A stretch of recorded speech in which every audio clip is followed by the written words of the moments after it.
Exercise 1 का 70। Exercise 1 का question number 70। 67 भी। 67 भी। एक मिनट, क्वेश्चन नंबर 65 67 67 वाले पार्ट में थोड़ा इसको जूम कर लेते हैं। 57 या 60, 57 या 67 हो गया सर, अभी याद है क्वेश्चन देखने में। 67 तो इतना आसान है कि हमसे बन गया। हो गया तो हो गया तो भैया। मतलब सवाल बन गया तेरे से, तो आसान सवाल है। Yes sir. गजब है। तुमको ऑर्गेनिक केमिस्ट्री में मजा आएगा। फिजिकल में कैलकुलेशन होता है जो तुमको भारी लगता है, बट ऑर्गेनिक केमिस्ट्री में तुमको काफी मजा आएगा। बस यही क्वेश्चन सॉल्व करते जाना, तभी कनेक्शन समझ में आता जाएगा। और नहीं तो क्वेश्चन अगर दिक्कत हो तो फिर दिक्कत करेगा बाद में। क्वेश्चन एक भी नहीं छोड़ने का है, मजेदार चीज है, थ्योरेटिकल चीज है। क्वेश्चन नंबर 70 वाले पार्ट में, एक मिनट, क्वेश्चन नंबर 70 में ऐसा कुछ दे रखा है कि 6 क्लोरो हेक्सेन टू ऑल का रिएक्शन अगर हम लोग NaNH2 के साथ कराते हैं तो मेजर प्रोडक्ट क्या होगा। लास्ट क्लास में तुम लोग को बोला था कि पहले इसका क्वेश्चन सॉल्व करना खुद से, सॉल्व करने के बाद इस क्वेश्चन वाले पार्ट का आंसर देखना, तुम्हारा आंसर गलत आएगा। फिर आंसर देखने के बाद ये सोचना कि ये आंसर आया कैसे। और एक और चीज तुम लोग को छोटा सा हिंट देंगे अभी, उस चीज को समझने की कोशिश करना, ठीक है। सबसे पहला पार्ट, जैसे क्वेश्चन दे रखा है क्लोरो हेक्सेनॉल वाला part, 6 chloro hexane two ol, तो 6 का कार्बन चेन होना चाहिए अपने पास। एक कार्बन, 2 3 4 5 6 हेक्सेन टू ऑल, मतलब यहाँ पे OH ग्रुप आराम से डाल सकते हैं हम लोग, सबसे पहला चीज। उसके अलावा 6 पे क्लोरो, तो नंबरिंग वाला पार्ट इधर से शुरू किया, इसका मतलब यहीं पे क्लोरीन आएगा। अगर इसका हम लोग रिएक्शन NH2 माइनस के साथ कराते हैं तो NH2 माइनस वाला पार्ट इलेक्ट्रॉन कोऑर्डिनेट करके आराम से इसको यहाँ से हटाना चाहेगा, कोई दिक्कत नहीं है। बट एक ये सोच के देखो कि हम लोग के पास NH2 माइनस न्यूक्लियोफाइल है, NH2 माइनस वाला पार्ट हम लोग के पास न्यूक्लियोफाइल है। और न्यूक्लियोफाइल क्यों है? क्योंकि उसके ऊपर नेगेटिव चार्ज है, या फिर हो सकता है उसके ऊपर लोन पेयर वाला पार्ट एग्जिस्ट कर रहा हो, जिसकी वजह से हम लोग इसको न्यूक्लियोफाइल मानते हुए चल रहे हैं। बट एक चीज सोच के देखो, यहाँ जो ऑक्सीजन के ऊपर लोन पेयर है, ये ऑक्सीजन का लोन पेयर भी तो न्यूक्लियोफाइल हो सकता है। जैसे ये न्यूक्लियोफाइल है, सिमिलर टाइप से NH2 वाला पार्ट के जैसा ये भी हम लोग न्यूक्लियोफाइल कंसिडर कर सकते हैं। तो ऑक्सीजन का लोन पेयर भी तो इधर इलेक्ट्रॉन कोऑर्डिनेट कर सकता है, ऐसा भी एक पॉसिबिलिटी है। और अगर ऑक्सीजन का लोन पेयर इलेक्ट्रॉन कोऑर्डिनेट किया तो भी यहाँ से क्लोरीन हटेगा। बट पहले जब NH2 इलेक्ट्रॉन कोऑर्डिनेट किया था तो बाहर का एक एटम आकर के यहाँ आया था और Cl हट गया था। बट अभी ये ऑक्सीजन इलेक्ट्रॉन कोऑर्डिनेट कर रहा है, तो ऑक्सीजन पहले ही एक कार्बन से अटैच्ड है और एक और कार्बन पे अटैच हो रहा है। तो इस केस में टोटल 1 2 3 4 5 तो कार्बन हो गया, और ये जो ऑक्सीजन है ये दोनों कार्बन से कॉमनली अटैच है, तो 5 कार्बन हो गया और एक ऑक्सीजन वाला पार्ट दोनों से कॉमनली अटैच्ड है। तो इसको इस तरीके से मत सोचा करना, ऐसे सोचा करना कि अगर एक कंपाउंड के अंदर ही न्यूक्लियोफाइल है और वहीं पे एक और लिविंग ग्रुप है, तो कंपाउंड के अंदर ही, कंपाउंड के विद इन ही रिएक्शन होगा। और इस तरह के रिएक्शन को हम लोग इंट्रामोलिकुलर रिएक्शन बोला करेंगे। मतलब इंटरमोलिकुलर वर्ड हम लोग हाइड्रोजन बॉन्डिंग में कंसिडर किए थे, सिमिलर टाइप से इंट्रामोलिकुलर रिएक्शन वर्ड यूज कर सकते हैं। इंट्रामोलिकुलर रिएक्शन वाले पार्ट में हमेशा एक रिंग का फॉर्मेशन होता है। तो यहाँ का ऑक्सीजन वाला पार्ट, और डिपेंड करता है, मतलब हम लोग SN2 रिएक्शन की बात कर रहे हैं तब हम लोग रिंग की बात करेंगे आराम से। तो ऑक्सीजन वाला पार्ट लोन पेयर कोऑर्डिनेट किया, यहाँ से क्लोरीन को हटाया, तो इंट्रामोलिकुलर रिएक्शन में एक रिंग का फॉर्मेशन होगा। सिंपली ऐसा काउंटिंग करना कि यहाँ से कार्बन चेन शुरू किए तो carbon number 1, carbon 2, carbon 3, carbon 4, carbon 5, और ये ऑक्सीजन को मिला के टोटल एक रिंग बनेगा। तो 5 तो कार्बन हो गया और एक ऑक्सीजन हो गया, मतलब 6 मेंबर रिंग बनेगा इंक्लूडिंग ऑक्सीजन। तो ये 6 मेंबर रिंग का फॉर्मेशन हो गया। अब इसमें एक चीज है कि ऑक्सीजन अगर लोन पेयर कोऑर्डिनेट किया तो ऑक्सीजन के ऊपर पॉजिटिव चार्ज आएगा और इसके ऊपर हाइड्रोजन रहेगा। और ऑक्सीजन जिस कार्बन से अटैच था उस पर एक मिथाइल ग्रुप भी है। तो ऑक्सीजन जिस कार्बन से अटैच्ड है, दो पॉसिबिलिटी है, दोनों में से कहीं पे भी एक मिथाइल ग्रुप डाल दो, कोई दिक्कत नहीं है। बट क्योंकि ऑक्सीजन के ऊपर पॉजिटिव चार्ज है, तो तुम लोगों को एक चीज बताया था कि अगर कभी भी ऑक्सीजन नाइट्रोजन के ऊपर पॉजिटिव चार्ज होगा तो यहाँ से H+ को रिमूव कर देना, और H+ को रिमूव करके कंपाउंड को न्यूट्रलाइज कर सकते हैं। तो यहाँ पे H+ को हटा के हम लोग आराम से ये प्रोडक्ट बना सकते हैं। इस चीज को हम लोग इंट्रामोलिकुलर रिएक्शन या इंट्रामोलिकुलर SN2 रिएक्शन आराम से बोल सकते हैं। एक चीज ध्यान रखना, ये बहुत ही सिंपल सा रूल है, ऑल्दो इंट्रामोलिकुलर तुम्हारे काम का बहुत ज्यादा नहीं होता, लेकिन फिर भी मालूम होना चाहिए। जैसे तुम लोगों को बोले थे ना कि रिंग एक्सपेंशन पता होना चाहिए इन केस कभी पूछ दिया गया। इस टाइप की वजह से, मतलब टाइप के जैसा ही ये चीज है कि मालूम होना चाहिए कि इंट्रामोलिकुलर रिएक्शन क्या होता है, लेकिन ये बहुत इंपॉर्टेंट नहीं होता है तुम्हारे एग्जाम के पर्सपेक्टिव से। इनफैक्ट जैसे, अच्छा हाँ, एनडीए का पेपर देखा तुम लोग, इस बार नीट का पेपर देखा? हाँ सर। बहुत घटिया टाइप का पेपर नहीं था?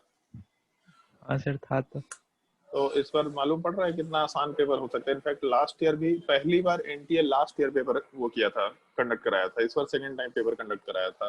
पेपर का लेवल बहुत आसान है, मतलब 550 मार्क्स एटलीस्ट चाहिए तुम लोगों को। हम लोग तो खैर काफी डिफिकल्ट पेपर रखा करते हैं, बट एनसीईआरटी के लाइन बाय लाइन क्वेश्चन पूछे गए थे, मतलब काफी कंफ्यूजिंग क्वेश्चन भी थे, बट पेपर ऑल्दो बहुत आसान था। तुम लोगों को एक ही टाइप के क्वेश्चन बहुत बार रिपीट करने होंगे, तो एनसीईआरटी बहुत अच्छे से क्लियर होना चाहिए, अच्छे से याद होना चाहिए एनसीईआरटी, स्पेशली बायोलॉजी वाला पार्ट। फिजिक्स केमिस्ट्री तो खैर बहुत आसान था, बट अगर पेपर आसान है तो स्कोर 550 नॉर्मली होना चाहिए, इससे कम में कुछ नहीं होना। हम लोग का इस बार जैसे रिजल्ट काफी अच्छा है। एक पावनी है, उसका 628 मार्क्स आ रहा है, मतलब वो दो तीन जगह आंसर की देखी है, तो कहीं पे उसका 628 आ रहा है, कहीं पे 615 मार्क्स आ रहा है। उसके अलावा सृष्टि का 605 मार्क्स आ रहा है। एक सुधांशु केसरी। केसरी, हाँ सुधांशु केसरी जो है उसका 555 मार्क्स वो बोल रहा था। उसके अलावा नीतीश का 536 आ रहा है, अंकिता का 540 मार्क्स आ रहा है। उसके अलावा मोहिनी से मार्क्स पूछे नहीं, लोगों से पहले दिन केवल बात हुआ था, तो मोहिनी भी पेपर बोली थे अच्छा गया है काफी। उसके अलावा भास्कर से बात हुआ था, एम के भास्कर से, तो उसका 656 का वो बनाया था। मार्क्स कितना रहे हमको नहीं आइडिया है, बट ठीक है, मान के चलते कुछ नेगेटिव हुआ ही होगा डेफिनेटली। गुड़िया का भी पेपर ठीक था, तो इस बार एक्सपेक्टेड है कि 600 से प्लस तो एटलीस्ट 3 लोग रहेंगे कम से कम। 3 क्या, हमको लगता है 4 लोग भी हो सकते हैं, और 500 प्लस शायद से 5 से 6 लोग रहेंगे। अद्रिजा का भी पेपर ठीक गया है, और उसके अलावा अदिति का भी पेपर ठीक गया है, लेकिन जब तक फाइनल रिजल्ट नहीं आता तब तक कुछ नहीं कमेंट कर सकते। बट अदरवाइज 600 से प्लस हम लोग का 2 से 3 रिजल्ट रहेगा। एक का 615 या 628 मार्क्स रहेगा। उन लोगों से तुम लोगों को बात भी कराएंगे, तुम लोगों को आइडिया लग जाएगा कि क्या पढ़ाई किए थे लोग, कैसे पढ़ाई किए थे, क्या क्या चीजों का ध्यान रखे थे। और लास्टली सब लोग यही बोलेगा क्वेश्चन प्रैक्टिस करो। क्वेश्चन प्रैक्टिस करना मस्ट चीज होता है। एक चीज था, जैसे कल पावनी से बात हो रहा था मेरा, तो मुझसे पूछे भी कि पावनी जैसे वो पहले बोकारो में पढ़ी है, होली क्रॉस में 2 साल वहां पढ़ी थी, फिर उसके बाद 1 साल ड्रॉप की थी, तो रांची में जाके पढ़ाई की थी गोल्ड में, फिर उसके बाद ड्रॉप किया, हम लोग एडमिशन ली थी। तो उसको मोस्टली केमिस्ट्री ही पढ़ना था, उसको केमिस्ट्री में उसका ऑर्गेनिक वाला पार्ट अच्छा नहीं था। वो पढ़ी, तो उससे हम कल जैसे डिस्कशन चल रहा था, कुछ बातचीत कर रहे थे, तो उससे हम यही पूछे कि अच्छा तुम तो बहुत जगह पढ़ चुकी हो, तो तुम्हारे हिसाब से हम लोग को और क्या क्या मॉडिफिकेशन करना चाहिए। तो उसका एक बड़ा सिंपल स्ट्रेट फॉरवर्ड सजेशन था कि सर नंबर ऑफ टेस्ट ज्यादा लिया कीजिए। तो हम उसको बताया कि हम लोग हर 14 दिन में टेस्ट ले रहे हैं। हाँ, हर 14 दिन में टेस्ट ले रहे हैं तो अच्छी चीज है। और वो बोली, एक चीज बोली जो हम लोग शायद करने की कोशिश ऑलरेडी करते भी हैं, कि पेपर में कोई कभी कभी पेपर एकदम ऐसा रखिए जब एकदम प्योरली याद करने वाली चीजें हो, मतलब केवल एकदम बिल्कुल बुकलेट का सवाल टाइप का, जो एकदम देखा हुआ क्वेश्चन हो। और कभी कभी पेपर ऐसा रखिए कि उसमें सारे क्वेश्चन नए टाइप के हो। तो दोनों तरह के पेपर के का एक्सपीरियंस होना चाहिए, ताकि पता चल जाए कि हम लोग मतलब नया टाइप के पेपर में कैसा बिहेव करे और देखा हुआ पेपर में कैसा बिहेव करे। ये चीज कीजिए तो बाकी ठीक है। और बाकी वो बोले कि सर मतलब जितना आप लोग हम लोग के लिए सजेशन मैटर करता है, वो तो बहुत मैटर करता है। हम लोग गोल वोल में कोई ऐसा सपोर्ट नहीं मिल रहा था, मतलब हम किसी से बात करने जाते कोई वैल्यू नहीं देता, केवल टॉपर लोगों को बात सुनता है कि सब लोग, हम लोगों को कोई पूछता भी नहीं है। तो यहाँ का इस मामले में बोली काफी अच्छा रहा हम लोग का एक्सपीरियंस। कुछ कुछ चीज तुम लोगों को सीखना पड़ेगा। ऑल्दो ये स्टूडेंट मतलब ये बहुत फास्ट स्टूडेंट है, इसका 2 घंटे में पेपर खत्म हो गया था। पेपर आसान था, बट 2 घंटे में पेपर खत्म होना बहुत बड़ी चीज होती है। 3 क्वेश्चन ये सॉल्व नहीं की थी केवल, वो भी मतलब उसको डाउट था कि ये क्वेश्चन हो सकता है, ये आंसर हो सकता है, इसलिए उसको ट्राई नहीं की, क्योंकि उसको याद आ गया कि हम मना किए कि तुक्का नहीं मारना है, तो इसलिए 3 क्वेश्चन सॉल्व नहीं की। बायोलॉजी में उसका कुछ क्वेश्चन गलत हुआ, बायोलॉजी में उसका 82 सही है, फिजिक्स में उसका 6 क्वेश्चन नेगेटिव है, और केमिस्ट्री में 5 क्वेश्चन नेगेटिव है। बाकी उसका सारा क्वेश्चन ठीक ठीक है। तो 3 क्वेश्चन अटेम्प्ट नहीं की थी, इस टाइप का उसका पेपर रहा है जैसा वो बताई है। तो ओवरऑल अच्छा स्कोर है उसका, मतलब। लेकिन 2 घंटे में पेपर सॉल्व करना बहुत बहुत बड़ी चीज है। बट उसका एक चीज है कि वो जेई वाले क्वेश्चंस भी सॉल्व करते थे, केवल मेडिकल के क्वेश्चंस नहीं सॉल्व करते थे। जेई मेंस के जो क्वेश्चंस है उसको भी सॉल्व करते थे। प्रीवियस ईयर क्वेश्चंस में जो जेई मेंस के क्वेश्चन है उन सब क्वेश्चन को भी सॉल्व करते, फास्टली सॉल्व करते थे, बट उस तरह के क्वेश्चंस को भी प्रैक्टिस करते थे। फिजिक्स में स्पेसिफिकली फिजिक्स में सॉल्व करते थे। मतलब कुंदन सर से सजेशन ली थी पूरा, और कुंदन सर के साथ वो पूरा अपना डिस्कशन करते रहते थे। सारा का सारा क्वेश्चन, कोई एक बुक ली थी प्रीवियस ईयर शायद क्वेश्चन, उसको पूरा सॉल्व की थी। तो लोग बोल रहे थे कि फिजिक्स थोड़ा लेंदी था, डिफिकल्ट था, बट इसके हिसाब से तो मतलब सारा पेपर बहुत आसान था। एक बार बात कराएंगे तुम लोग का, जैसे रिजल्ट निकलेगा तो उन लोगों से इंटरेक्शन कराएंगे तुम लोगों को कि कैसा पेपर रहा, क्या रहा, पुराना क्या इनका एक्सपीरियंस था, स्कूलिंग के साथ क्या एक्सपीरियंस रहा था, क्या क्या लोग गलती किए थे, वो गलती तुम लोग मत दोहराना। और बड़ा सिंपल सा सजेशन दे रहे हैं कि ऐसा गलती मत करना। पहले साल में जहां सेटल होना है हो जाओ, 550 प्लस मार्क्स लाने की कोशिश करो, जितना एफर्ट लगाना है लगाने की कोशिश करो, लेकिन बहुत ही फोकस्ड हो कि एक काम कर रहे हो तो वही एक काम कर रहे हैं। और क्योंकि लोग अच्छे बुक्स वगैरह, सब तरह के बुक्स वगैरह लोग पढ़ चुके, तो इनसे बहुत प्रिसाइज सजेशन ले लेना कि ये बुक पढ़ना है, कि ये बुकलेट पढ़ना है, कि ये करना है, और केवल उतना ही काम करना। अपना एक्स्ट्रा दिमाग मत लगाना, क्योंकि एक काम जब दोबारा तीबारा करेंगे तो नंबर अपने आप आ जाएगा, मजा आएगा तुम लोगों को भी। ठीक है, फिर वेट करते हैं रिजल्ट का, देखते हैं कैसा रिजल्ट रहता है। चलो, तो जैसे क्वेश्चन नंबर 70 में ध्यान रखना, इंट्रामोलिकुलर रिएक्शन वाले पार्ट में हम लोग एक साइक्लिक रिंग का फॉर्मेशन कराएंगे। और इस चीज का ध्यान रखना, अगर एक रिएक्शन में इंटरमोलिकुलर और इंट्रामोलिकुलर दोनों रिएक्शंस की पॉसिबिलिटी है तो पहले हम लोग प्रेफरेबली इंट्रामोलिकुलर रिएक्शन कराएंगे, तब जाके हम लोग इंटरमोलिकुलर रिएक्शन का सोचेंगे। तो यहाँ पे इंट्रामोलिकुलर रिएक्शन की अगर पॉसिबिलिटी है तो इंटरमोलिकुलर रिएक्शन जो NH2 के साथ है ये हम लोग कैरी आउट नहीं करेंगे। एक 6 मेंबर रिंग का फॉर्मेशन होगा इंक्लूडिंग ऑक्सीजन, और ऑक्सीजन से अटैच्ड कार्बन पे मिथाइल ग्रुप होगा। तो ये ऑप्शन डी आराम से कंसिडर कर सकते हैं। अच्छा सवाल है, थोड़ा ध्यान रखना है, इसको स्टार मार्क भी कर दिया था लास्ट क्लास में। थोड़ा इस तरह का सवाल ध्यान रखना है, आगे कभी कभी बीच बीच में 1-2 सवाल 3 सवाल हम लोग इस तरह के करते चले जाएंगे, स्पेशली जब एरोमेटिक कंपाउंड बताएंगे तो वहां पे और भी इस तरह के सवाल आएंगे। और कोई डाउट किसी को, किसी क्वेश्चन में? एक्सरसाइज एक्सरसाइज 6, एक्सरसाइज 6 में 44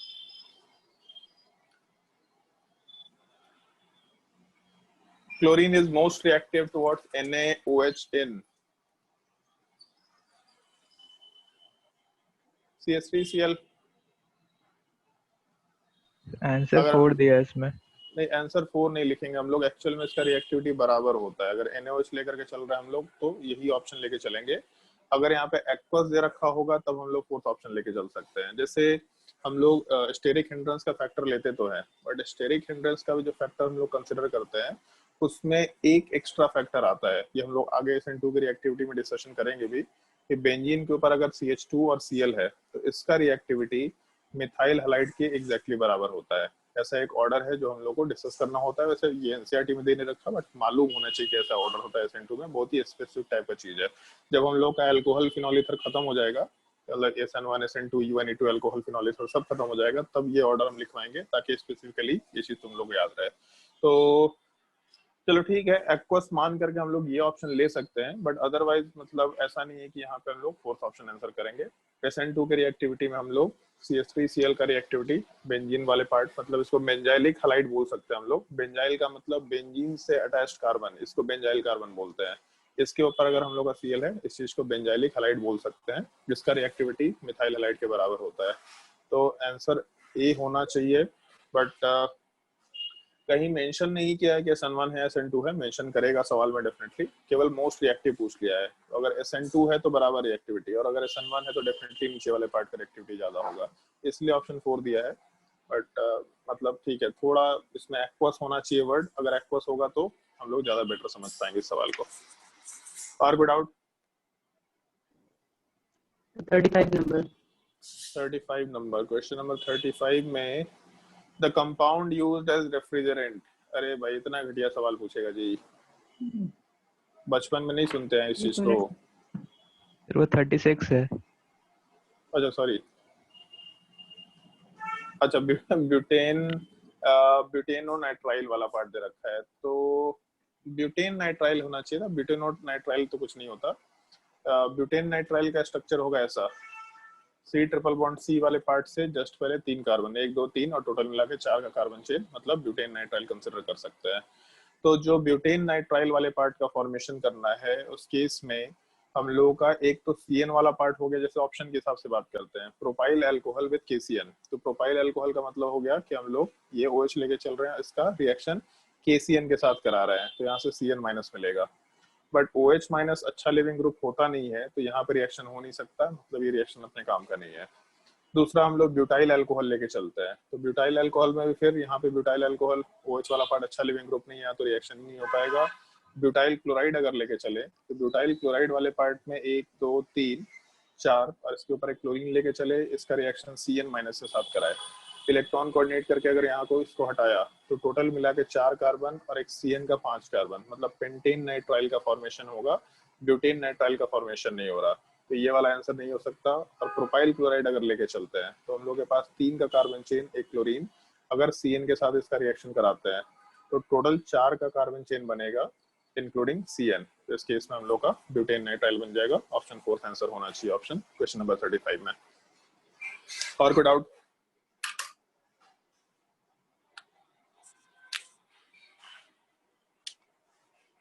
जल्दी बताओ, और कोई डाउट? चलो ठीक है, अगर डाउट नहीं है तो फिर हम लोग आज एलिमिनेशन रिएक्शन शुरू करेंगे। तुम लोगों को SN1 reaction, SN2 reaction, E1 reaction, E2 reaction, sorry SN1 SN2 reaction तो मेंशन कर ही दिया था। एलिमिनेशन रिएक्शन वाले पार्ट का हम लोग डिस्कशन शुरू करेंगे, जिसमें हम लोग E1 E2 कोई भी रिएक्शन आराम से डिस्कस कर सकते हैं। हेडिंग डाल देना अपने कॉपी में, एलिमिनेशन रिएक्शन, लेक्चर नंबर होना चाहिए 10, लेक्चर 10 एलिमिनेशन रिएक्शन।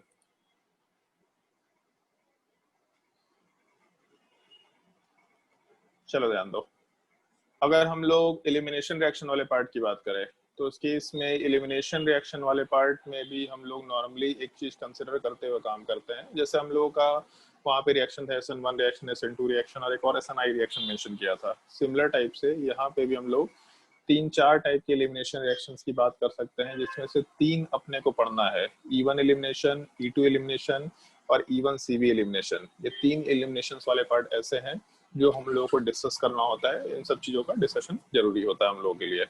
तो इन सब में जैसे E1 एलिमिनेशन क्या है, E2 एलिमिनेशन क्या है, अगर इन सब चीजों का डिस्कशन करें, और यही दोनों एलिमिनेशन सबसे मेजर है। E1 से भी बहुत ही छोटा सा मैकेनिज्म है जिसको हम लोग यहाँ पे डिस्कस करेंगे। इनफैक्ट यहाँ पे हो सकता है ना भी डिस्कस करें, इस चीज को हम लोग जब अल्कोहल फिनॉल ईथर का टॉपिक मेंशन कर लेंगे तब अलग से मेंशन करेंगे। वहाँ पे SNI reaction, E1 CV elimination वाला पार्ट, ये दोनों के दोनों रिएक्शन एक ही साथ मेंशन कर लेंगे, और वहीं पे हॉफमैन एलिमिनेशन वाला पार्ट भी डिस्कस कर लेंगे। बट अभी के लिए हम लोग E1 और E2 एलिमिनेशन क्या होता है इस चीज का बेसिक डिस्कशन करेंगे, क्योंकि हम लोग के अल्कोहल फिनॉल ईथर का रिएक्शन और अल्काइल हैलाइड के रिएक्शन में E1 और E2 एलिमिनेशन ही सबसे मेजर एलिमिनेशन होता है। इस एक चीज का थोड़ा ध्यान रखना होता है। तो सबसे पहले इसमें हम लोग हेडिंग डाल देते हैं E1 एलिमिनेशन। आज E1 डिस्कशन कर लेते हैं। हेडिंग डाल दो कॉपी में, E1 एलिमिनेशन।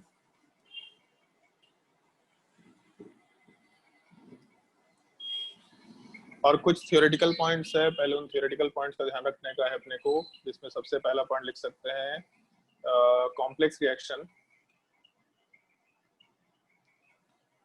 कॉम्प्लेक्स रिएक्शन मतलब मल्टी स्टेप रिएक्शन है, एक से ज्यादा स्टेप में होगा कॉम्प्लेक्स रिएक्शन। और दूसरा, इस चीज को हम लोग यूनिवर्सल एलिमिनेशन भी बोलते हैं, एक नाम है, थोड़ा ध्यान रखना, universal elimination.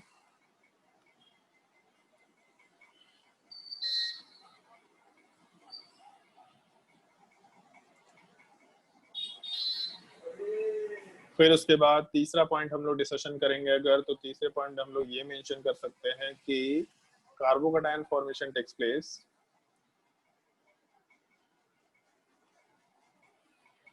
Carbocation formation takes place, और अगर कार्बोकैटायन फॉर्मेशन हो रहा है तो कार्बोकैटायन रीअरेंजमेंट बने हुए मतलब होने के चांसेस हैं। देयरफॉर कार्बोकैटायन रीअरेंजमेंट में टेक प्लेस। अगर कार्बोकैटायन का फॉर्मेशन हो रहा है तो कार्बोकैटायन रीअरेंजमेंट वाला पार्ट आराम से हो गई होगा, ऐसा हम लोग बोलते हुए काम कर सकते हैं।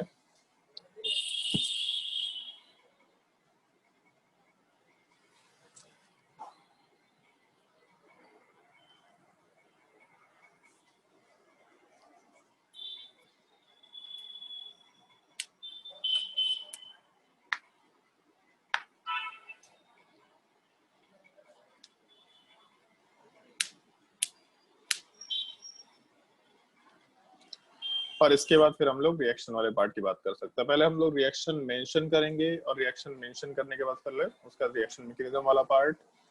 अगर मान लो हम लोग के पास एक अल्काइल हैलाइड दे रखा है और इस अल्काइल हैलाइड वाले पार्ट का रिएक्शन हम लोग CH3OH के साथ कराएं, H2O के साथ कराओ, CH3OH, C2H5OH किसी के साथ कराओ, कोई दिक्कत नहीं है। अगर हम लोग एक पोलर प्रोटिक मीडियम के साथ या एक सॉल्वेंट के साथ रिएक्शन कराते थे तो SN1 रिएक्शन होता था, अभी नोट डाउन मत करना, SN1 रिएक्शन होता था, यहाँ कार्बोकेटायन बनता था, रीअरेंजमेंट यहाँ पे हो नहीं सकता, तो उसमें फिर OCH3 एड अप होकर के हम लोग का प्रोडक्ट बनाता था। यहाँ पे हम लोग OCH3 आराम से लिख सकते थे और H+ हटता था ऐड होने के बाद। तो अगर हम लोग CH3OH लेते तब हम लोग का सब्स्टिट्यूशन रिएक्शन SN1 रिएक्शन होता। बट अगर एग्जैक्टली सेम मीडियम वाले पार्ट में हम लोग यहाँ पे हीटिंग कर दें, केवल सेम रिएक्शन वाला पार्ट है, अगर इसमें हीटिंग कर दे, मतलब SN1 रिएक्शन के पॉसिबिलिटी में अगर हम लोग हीटिंग कर दे तो इस केस में हम लोग का रिएक्शन SN1 ना होकर के E1 होना शुरू हो जाता है। मतलब अगर SN1 का कंडीशन है जो हम लोग पढ़े हैं अभी जस्ट रिसेंटली, अगर SN1 का कंडीशन है और उसमें हीट ऐड कर दिया तो उसी में E1 रिएक्शन होना शुरू हो जाएगा। और जब E1 रिएक्शन होगा तो E1 वाले पार्ट में एलिमिनेशन होकर के हम लोग ये प्रोडक्ट बना सकते हैं, एक ये पार्ट और दूसरा एक ये भी प्रोडक्ट बना सकते हैं। मतलब ऊपर यहाँ डबल बॉन्ड डालो या नीचे डबल बॉन्ड डालो, उससे कोई फर्क नहीं पड़ रहा, वो एग्जैक्टली सेम चीज है, दोनों में से कहीं भी डबल बॉन्ड डालो। ये दो प्रोडक्ट बना सकते हैं जिसमें पहला वाला अल्कीन ज्यादा स्टेबल है, क्योंकि पहले वाले अल्कीन में 3, 3, 6, 3, 9 हाइपर कंजुगेशन है। अल्कीन में स्टेबिलिटी कंपेयर करने के लिए हम लोग रेजोनेंस देखते थे, फिर हाइपर कंजुगेशन देखते थे। तो पहले वाले केस में रेजोनेंस वाला पार्ट तो नहीं है लेकिन हाइपर कंजुगेशन ज्यादा है, अगर 9 हाइपर कंजुगेशन तो, और दूसरे वाले केस में हम लोग 3 हाइपर कंजुगेशन प्लस यहाँ 2 हाइपर कंजुगेशन, मतलब सेकंड वाले केस में 5 हाइपर कंजुगेशन लेके चल रहा है। जितना ज्यादा हाइपर कंजुगेशन पाई बॉन्ड उतना ज्यादा डिलोकलाइज होगा, उतना ज्यादा स्टेबल कंसिडर कर सकते हैं। और जितना ज्यादा स्टेबल अल्कीन होगा वहां पे हम लोग प्रोडक्ट वाले पार्ट में उसको मेजर प्रोडक्ट बोल सकते हैं। मतलब अगर एक से ज्यादा प्रोडक्ट की पॉसिबिलिटी है तो जो ज्यादा स्टेबल अल्कीन होगा वो अपना मेजर प्रोडक्ट निकल के आएगा, दूसरे वाले पार्ट को हम लोग माइनर प्रोडक्ट बोल सकते हैं। कैसे मेजर माइनर डिसाइड करेंगे आते हैं इस चीज पे, बट अभी के लिए अगर हम लोगों का CH3OH वाला पार्ट होता, उसके साथ हीटिंग होता, तो SN1 रिएक्शन के जगह पे एलिमिनेशन होता, और एलिमिनेशन वाले पार्ट में यहाँ से ब्रोमीन तो हट ही रहा है, मतलब हम लोग जो रिएक्शन लेकर के चल रहे हैं यहाँ से ब्रोमीन तो हट ही रहा है, इस कार्बन से अटैच्ड जो भी कार्बन है, तो जैसे इस कार्बन से अटैच्ड एक ये कार्बन है, एक ये कार्बन है, बट दोनों सेम टाइप का ग्रुप है, तो इस कार्बन से अटैच्ड को एक कार्बन ले लिया और उसके बाद ये दूसरा कार्बन, तो एक कार्बन से ब्रोमीन हटा, दूसरे कार्बन से हाइड्रोजन को हटा दो, और जिन दोनों ग्रुप से बॉन्ड हटे हैं वहां पे डबल बॉन्ड का फॉर्मेशन करा दो, मतलब यहाँ पे डबल बॉन्ड बना दिया तो ये स्ट्रक्चर बन के आ गया। अगर दूसरे साइड से हाइड्रोजन हटाते हैं तो इस केस में ब्रोमीन हटा, हाइड्रोजन हटा, तो इन दोनों कार्बन के बीच में डबल बॉन्ड का फॉर्मेशन हो जाएगा। आराम से ऐसा मेंशन करते हुए काम कर सकते हैं हम लोग। तो ये प्रोडक्ट कैसे बनता है ये तो हम लोग खैर आगे डिस्कस कर रहे हैं। अभी के लिए अगर हम लोग का ये कंपाउंड दे रखा होता, इस कंपाउंड का रिएक्शन CH3OH के साथ कराते in the presence of heating, तो उस केस में हम लोग ये अल्कीन वाला पार्ट आराम से प्रोडक्ट के फॉर्मेशन में कंसिडर कर सकते हैं। पहले रिएक्शन नोट करो, फिर मैकेनिज्म की बात करेंगे, फिर प्रोडक्ट कैसे बनाना है इस चीज का डिस्कशन करेंगे हम लोग। नोट कर लो।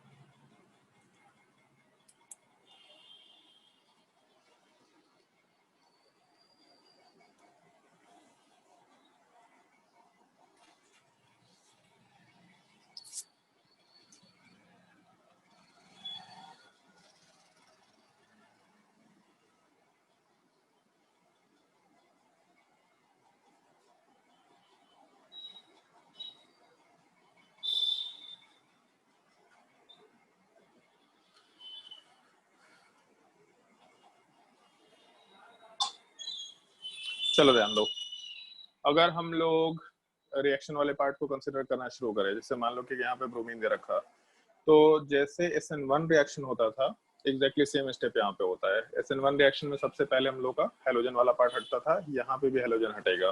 जब हेलोजन हटेगा तो हम लोग का कार्बोकेटायन का फॉर्मेशन आएगा, ऐसा हम लोग आराम से लिख सकते हैं। कार्बोकेटायन का फॉर्मेशन उधर भी था इधर भी होगा, इस स्टेप में कोई डिफरेंस नहीं है, ये थोड़ा ध्यान रखना है।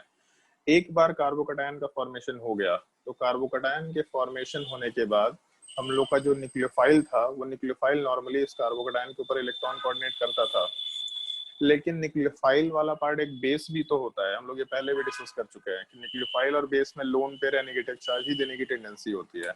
बस न्यूक्लियोफाइल किसी इलेक्ट्रोफाइल के साथ कंबाइन करता है, जबकि बेस किसी H+ के साथ कंबाइन करता है।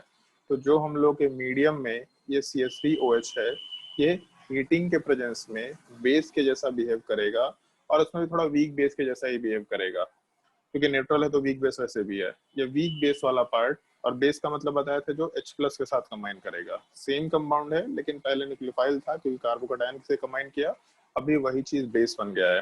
तो इस केस में हम लोग का जो बेस वाला पार्ट है, अगर हम उसके बिहाफ पे कंसिडरेशन लेकर के चले, तो इस केस में हम लोगों का जिस कार्बन के ऊपर पॉजिटिव चार्ज है, हम लोग उस कार्बन से अटैच्ड जितने भी कार्बन होंगे, तो इसको ऐसा समझ लेना अल्फा कार्बन। इनफैक्ट ये अल्फा कार्बन हम वर्ड अभी मेंशन कर ही देते हैं। हेलोजन वाला पार्ट जिस कार्बन से अटैच्ड होगा उसको हम लोग अल्फा कार्बन बोलेंगे। तो हेलोजन जिस कार्बन से अटैच्ड है वो अल्फा कार्बन, और अल्फा कार्बन से अटैच्ड जितने भी कार्बन होंगे उसको हम लोग बीटा कार्बन बोल सकते हैं। हम लोगों के कार्बोकेटायन के रिस्पेक्ट में हम लोग को लास्टली बात करना है, इसलिए हम यहाँ पे इवन एलिमिनेशन में अल्फा बीटा वर्ड यूज नहीं कर रहे हैं, बट ये टर्म ध्यान रखना, अल्फा बीटा वर्ड हम लोग यूज कर सकते हैं आराम से, लेकिन अभी हम इस चीज को यूज नहीं कर रहे हैं। तो अल्फा कार्बन वाले पार्ट के ऊपर पॉजिटिव चार्ज है, और इससे अटैच जितने भी बीटा कार्बन है उन सारे के सारे बीटा कार्बन को मार्क करना, और उसके बाद ये जो तीनों हाइड्रोजन्स है, इनमें से जैसे ये बीटा कार्बन और नीचे का बीटा कार्बन सेम है, तो किसी एक को छोड़ देता है, केवल एक पार्ट को देखते हैं हम लोग। तो इस केस में जो हम लोग का CH3OH वाला पार्ट है, ये लोन पेयर आराम से इस हाइड्रोजन प्लस के साथ कंबाइन करेगा, और जिस स्टेप में हाइड्रोजन के साथ ये कंबाइन किया, यहाँ का इलेक्ट्रॉन वाला पार्ट दोनों के दोनों, क्योंकि हाइड्रोजन तो CH3OH के साथ हट रहा है, उसको ऐसा समझ लो जैसे अगर मान लो यहाँ पॉजिटिव चार्ज है, तो इस केस में हाइपर कंजुगेशन में ऐसा इफेक्ट देखा होगा कि ये इलेक्ट्रॉन वाला पार्ट या यहाँ का दोनों इलेक्ट्रॉन वाला पार्ट नीचे शिफ्ट हुआ, जिसके वजह से हाइपर कंजुगेशन में यहाँ डबल बॉन्ड बनता है, और इसके अलावा हाइड्रोजन के ऊपर प्लस चार्ज आता है। अब समझ लो कि यही CH3OH वाला पार्ट इस H+ के साथ कंबाइन करके इसको अपने साथ लेकर के हट जाता है, और डबल बॉन्ड जैसा था वैसे ही बन गया। बट हम लोग इस तरीके से सेपरेट स्टेप नहीं कर रहे हैं, हम लोग सिंगल स्टेप में सारा का सारा चीज कैरी आउट कर रहे हैं। हम लोग CH3OH के ऑक्सीजन के लोन पेयर को हाइड्रोजन के ऊपर कोऑर्डिनेट कराए, जिसकी वजह से यहाँ के कार्बन हाइड्रोजन का बॉन्ड जस्ट बगल वाले में शिफ्ट किया, और जैसे ये चीज इधर शिफ्ट किया तो हम लोग का यहाँ से एक प्रोडक्ट का फॉर्मेशन निकल के आएगा। यहाँ पे हम लोग ऐसा लिख सकते हैं स्ट्रक्चर वाले पार्ट में, यहाँ पे एक डबल बॉन्ड का फॉर्मेशन हुआ, और यहाँ पे जैसा ग्रुप जैसा था वैसा का वैसे ही मेंशन कर सकते हैं। तो एक तो ये पॉसिबिलिटी कंसिडर कर सकते हैं हम लोग कि हम लोग के बीटा हाइड्रोजन पे, मतलब जिस कार्बन के ऊपर पॉजिटिव चार्ज है उससे अटैच हाइड्रोजन वाले पार्ट के ऊपर अगर हम लोग इस CH3OH का कॉम्बिनेशन कराए, तो हम लोग का एक ये डबल बॉन्ड बन गया। बट क्योंकि beta carbon total 2 different type के थे, तो हम लोग दूसरे हाइड्रोजन के साथ भी तो रिएक्शन करा सकते हैं। तो यहाँ वाले पार्ट पे जो हम लोग का हाइड्रोजन है, अगर इस कार्बन के साथ, सॉरी इस हाइड्रोजन के साथ CH3OH का रिएक्शन होगा, तो ये लोन पेयर H+ के साथ कंबाइन करेगा, यहाँ का बॉन्ड बगल वाले पार्ट पे शिफ्ट होगा, और जैसे ही बगल वाले पार्ट पे ये बॉन्ड शिफ्ट होगा, तो आराम से हम लोग का डबल बॉन्ड वाला पार्ट दूसरे साइड बन सकता है। तो हम लोग के इस पार्टिकुलर स्टेप में ये 2 चीजें होंगी, और उन दोनों चीजों में से जो कुछ भी होना है हो जाए, उससे कोई दिक्कत नहीं है। बेसिकली हम लोग ऐसा लिख सकते हैं कि यहाँ वाले पार्ट में हम लोग हाइड्रोजन वाले पार्ट का एलिमिनेशन करा रहे हैं, और हाइड्रोजन एलिमिनेशन होने के बाद हम लोग के प्रोडक्ट वाले पार्ट में एक ये पॉसिबिलिटी है या फिर ये दूसरा पॉसिबिलिटी है। दोनों में ज्यादा स्टेबल कौन सा है? तो सेकंड पार्ट, क्योंकि इसमें 3, 3, 6, 3, 9 हाइपर कंजुगेशन है, जबकि पहले वाले केस में 3 और 2, 5 हाइपर कंजुगेशन है। तो हम लोग का 9 हाइपर कंजुगेशन वाला पार्ट ज्यादा स्टेबिलिटी देगा, इस वजह से हम लोग सेकंड वाले पार्ट को ज्यादा स्टेबल कंसिडर करते हुए, और जो ज्यादा स्टेबल होगा उस चीज को हम लोग आराम से मेजर प्रोडक्ट बोल सकते हैं, ऐसा हम लोग कंसिडर करते हुए काम कर सकते हैं। तो ये चीज ध्यान रखना थोड़ा, मेजर प्रोडक्ट हम लोग इस तरीके से बना सकते हैं। और दूसरा, प्रोडक्ट बनाने का मैकेनिज्म इस तरह का है, बट इतना मैकेनिज्म हम लोग को ध्यान नहीं रखना है, अभी के लिए स्टेप नोट डाउन करना है, लेकिन हम लोग प्रोडक्ट बनाते वक्त क्या करेंगे इसको क्वेश्चन में हम डिस्कस करेंगे। नोट डाउन करो इस चीज को, पहले इतने पार्ट को नोट करो, फिर इसमें रेट डिटरमाइनिंग स्टेप क्या है, एनर्जी कोऑर्डिनेट डायग्राम क्या होगा, इन सब चीजों को मेंशन करेंगे हम लोग।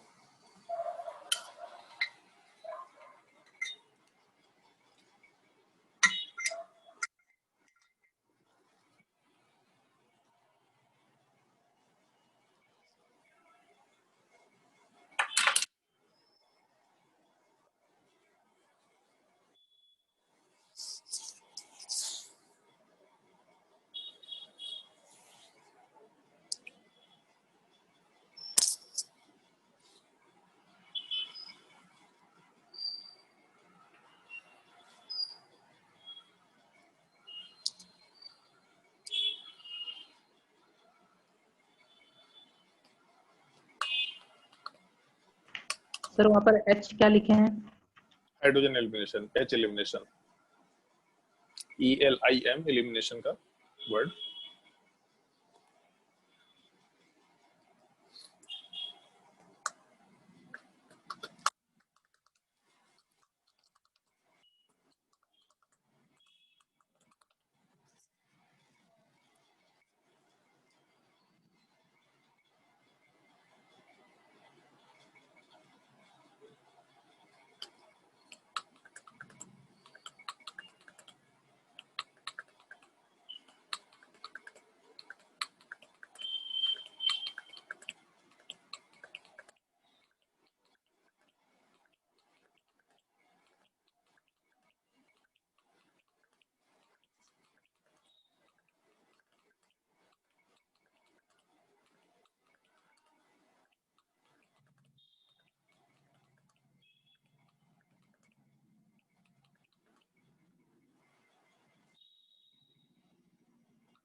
और तुम लोग भी अपना रिवीजन शुरू कर दो। तुम लोग का भी टेस्ट सीरीज का शेड्यूल फाइनलाइज हो गया है। तुम लोग का टेस्ट सीरीज हम लोग शायद से इस वीक तो तुम लोग मतलब जो भी टेस्ट है वो तो टेस्ट रहेगा, और इसके अगले वाले वीक से या उसके अगले वाले वीक से तुम लोग का टेस्ट सीरीज वाला पार्ट भी हम लोग शुरू करने वाले हैं। तो टेस्ट सीरीज का शेड्यूल क्या होगा वो शेड्यूल तुम लोग को मिल जाएगा, ऑलमोस्ट फाइनल हो चुका है। बस केवल डेट्स को हम लोग देख रहे हैं कहीं क्लैश ना कर रहा हो दिवाली दशहरा से, और तुम लोग का टेस्ट शुरू हो जाएगा। तो 11th क्लास का कुछ टॉपिक, 3 टॉपिक करके हम लोग टेस्ट ले रहे हैं क्योंकि तुम्हारे पास बहुत टाइम है। तो आराम से तुम लोग 3 टॉपिक का टेस्ट चलेगा। पेपर थोड़ा भारी रखेंगे हम लोग, बट ठीक है, प्रैक्टिस करना है तुम लोगों को सारा क्वेश्चन। सर संडे को तो CT5 ही होगा ना? संडे को वही पेपर होगा जो तुम लोग का हुआ था उस दिन। यार कुछ मतलब पोर्टल में पता नहीं क्या गड़बड़ी हुआ है, पेपर हम लोग जो बनाए थे पेपर लाइव नहीं हो पा रहा है, कुछ भी गड़बड़ी हो गया था, पता नहीं क्या दिक्कत हो रहा था। तो पेपर हो जाएगा, कोई दिक्कत नहीं है।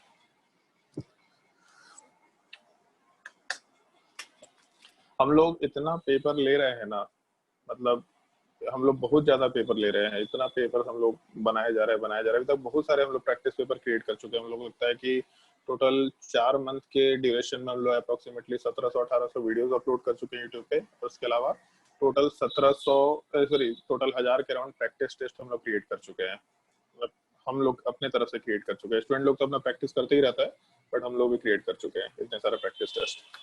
ये बहुत बड़ी चीज है। मतलब हमको नहीं लगता था, हम लोग को नहीं लगता था कि हम लोग इतना काम कर सकते हैं, बट बहुत काम किया हम लोग पिछले 4 महीने में। मजा भी आ रहा है, अब तो सबको मजा आ रहा है काम करने में। तुम लोग को सीखना चाहिए सारे टीचर्स लोगों से। हम लोग मतलब सुबह से शाम तक हम लोग क्लासेस ले रहे हैं। रवि सर का तो ऑलमोस्ट हमको लगता है कि पर डे 3 क्लास होता है पर डे। उसके अलावा डाउट क्लास भी लेते हैं, पेपर भी बनाते हैं, सब कुछ मैनेज कर रहे हैं। और कुंदन सर का पर डे हमको लगता है कि 4 क्लास होता है। वो कुछ और भी स्टूडेंट्स हैं उनके, मतलब घर के ही रहने वाले कुछ स्टूडेंट्स हैं, उन लोगों को भी पढ़ाते हैं वो। उनका तो पर डे 4 क्लास होता है। 8 बैच का अलग से क्लास चलता है, तुम लोग का अलग से क्लास चलता है। क्योंकि थोड़ा छुट्टी में थे, तुम लोग का सिलेबस थोड़ा पीछे चला गया, तो फिर इसका क्लास भी हर वीक 5-5 हो रहा है। और तुम लोग नालायक है, तुम लोग मेहनत नहीं करता है, बस हम लोगों से मेहनत करवा रहे हैं। रिजल्ट खराब आया ना, सबके घर में आ करके पिटाई करेंगे अब। और सबसे ज्यादा तो अमृत राज के घूम रहा है और फोटो डाल रहा है खाली कार का। वो काम से ना गए थे सर, ऐसे काम से गए थे? अच्छा, काम से तो ऐसे भी जा सकता है, फोटो खींचना जरूरी होता है। गए भी थे तो फायदा नहीं हुआ सर, सब किताब में दिमाग लग गया। और 5 दोस्त लोग के साथ काम से गया था, घूम रहा था बाइक पे नहीं और सर, काम से गया था। शेयर में गए थे, जी मेंस का एग्जाम था ना। अच्छा, तो हो गया, 3 गो पार्टी में बढ़ गया था पैसा, तो 3 गो मिल के कर लिए तो हो गया। चलो ध्यान दो। इस केस में टोटल 2 स्टेप है। अब दो स्टेप में जैसे एक चीज सोच के देखो, शुरुआत में केवल सिग्मा बॉन्ड है, न्यूट्रल मॉलिक्यूल है, लास्ट में पाई बॉन्ड है, यहाँ भी न्यूट्रल मॉलिक्यूल है। सिग्मा बॉन्ड में और पाई बॉन्ड में बचपन से सुनते आ रहे कि ज्यादा स्टेबल सिग्मा बॉन्ड होता है। तो अगर एक जगह दो सिग्मा बॉन्ड है, क्योंकि एक हाइड्रोजन भी हटा एक हेलोजन भी हटा, तो दो सिग्मा बॉन्ड हटा और एक पाई बॉन्ड बना, तो सिग्मा बॉन्ड ज्यादा स्टेबल है। इसका मतलब एक चीज फिक्स है अपने पास कि हम लोग का जो रिएक्शन कोऑर्डिनेट डायग्राम है, उस रिएक्शन कोऑर्डिनेट डायग्राम वाले पार्ट को अगर हम कंसिडर करना शुरू करें, तो उस केस में हम लोग के रिएक्टेंट वाले पार्ट में और प्रोडक्ट वाले पार्ट में रिएक्टेंट ज्यादा स्टेबल होगा, क्योंकि रिएक्टेंट वाले पार्ट में सिग्मा बॉन्ड है जबकि प्रोडक्ट वाले पार्ट में पाई बॉन्ड है, पहला चीज। लेकिन हम लोग का जो कार्बोकैटायन है, ये कार्बोकैटायन वाला पार्ट तो ऑक्टेट ही इनकम्प्लीट है। अगर ऑक्टेट इनकम्प्लीट है तो पाई बॉन्ड से भी अनस्टेबल होगा, सिग्मा बॉन्ड से तो अनस्टेबल वैसे भी होना है। फिर इसका मतलब जो हम लोग का कार्बोकैटायन इंटरमीडिएट है, क्या बोल रहा है? हेलो हेलो, आवाज आ रहा है क्लियर? Yes sir. हाँ ठीक है। तो जैसे हम लोगों का रिएक्टेंट और प्रोडक्ट वाले पार्ट में रिएक्टेंट ज्यादा सर फंस स्टेबल रहा है, है। क्योंकि अभी फंस रहा है, अभी ठीक हो गया? नहीं फंस ठीक, रहा है। उसका तरफ से दिक्कत है। चलो, तो रिएक्टेंट और प्रोडक्ट वाले पार्ट में रिएक्टेंट ज्यादा स्टेबल है प्रोडक्ट से, क्योंकि इधर सिग्मा बॉन्ड है, प्रोडक्ट में पाई बॉन्ड। बट कार्बोकैटायन में ऑक्टेट वाला पार्ट इनकम्प्लीट है, इसके वजह से ये तो सबसे अनस्टेबल होगा। इसका मतलब कार्बोकैटायन सबसे हाईयर एनर्जी पे है। तो रिएक्टेंट से जब कार्बोकैटायन में जाएंगे तो डेफिनेटली ज्यादा एनर्जी ऑफ एक्टिवेशन होगा एज कम्पेयर टू प्रोडक्ट वाला पार्ट। तो यहाँ से तो हम लोग सीधा बोल सकते हैं कि जो हम लोगों का energy versus progress of reaction है, मतलब एनर्जी कोऑर्डिनेट डायग्राम है, उसमें जो पहला स्टेप है, इसमें हम लोग लोअर एनर्जी से काफी हायर एनर्जी में जा रहे हैं। इसका मतलब सबसे ज्यादा टाइम इसी में लगेगा, और सबसे ज्यादा टाइम इसी में लगेगा, इसका मतलब यही पहला स्टेप वाला पार्ट सबसे स्लोएस्ट स्टेप होगा। इस चीज को हम लोग आराम से रेट डिटरमाइनिंग स्टेप बोल सकते हैं।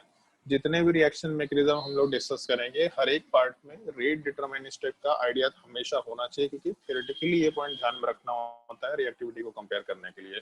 तो सबसे पहला पार्ट हम लोग रेट डिटरमाइनिंग स्टेप बोल सकते हैं। इसमें कार्बोकैटायन का फॉर्मेशन हुआ जैसा SN1 में भी था।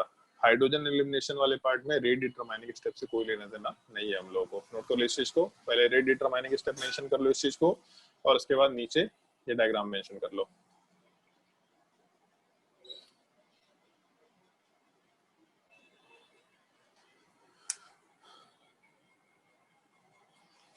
और डायग्राम नोट डाउन करने के बाद एक छोटा सा पॉइंट ध्यान रख सकते हैं, जैसे ऊपर अभी हम लोग जो डायग्राम मेंशन किए थे, तो सबसे पहले स्टेप में लिविंग ग्रुप हट रहा था अपने आप से और कार्बोकैटायन का फॉर्मेशन हो रहा था। मतलब पहले स्टेप में हम लोगों को न्यूक्लियोफाइल या बेस से कोई लेना देना नहीं है, केवल रिएक्टेंट है यहाँ पे। इसका मतलब rate is directly proportional to the concentration of the reactant, या बेसिकली हम लोग सबस्ट्रेट वर्ड यूज कर सकते हैं, या फिर प्रोपोर्शनैलिटी अगर हटा दें तो rate is equal to K into concentration of substrate. ऐसा ही SN1 में आया था, यहाँ पे भी एग्जैक्टली सेम टाइप का कंसंट्रेशन है, क्योंकि SN1 के जैसा ही रिएक्शन है, केवल हीटिंग देने से एलिमिनेशन हो जा रहा है। एक ये पार्ट अपने को ध्यान रखना होता है, नोट कर लो इस चीज को।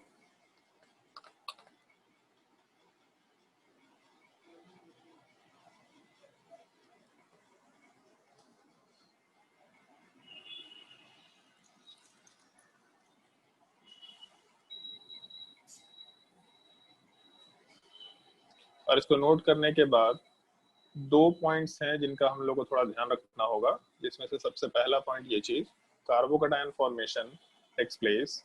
इस चीज को हम लोग आगे भी यूज करेंगे। Carbocation formation takes place in the RDS,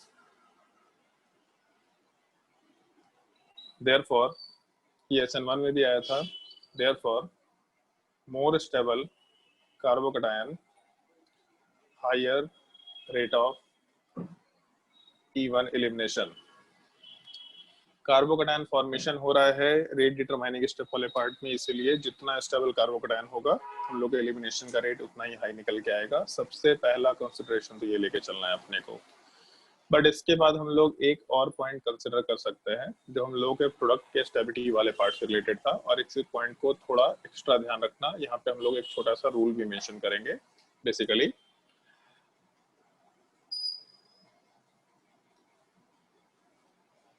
more stable carbocation, sorry more stable alkyne,